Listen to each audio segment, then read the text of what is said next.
I like to define holy by using these three phrases: to be cleaned up, to be placed on reserve, and to recognize.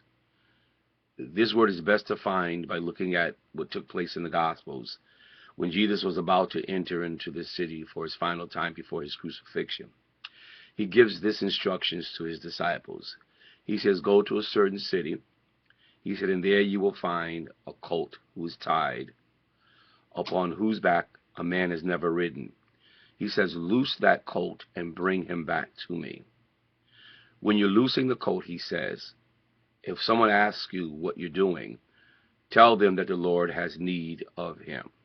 So we have two things. The colt was on reserve, and it was sanctified because a man never had ridden upon its back.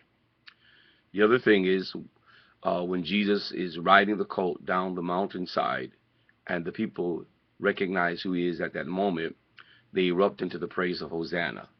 Upon hearing this, the Pharisees tell Jesus that he ought to rebuke his disciples because they are using a name towards him that he should not accept, because it's a form of blasphemy, for only God and the true Messiah, that is, could be celebrated in this way. Jesus turns to them and he says, "I tell you, if these don't praise me, the very rocks will cry out."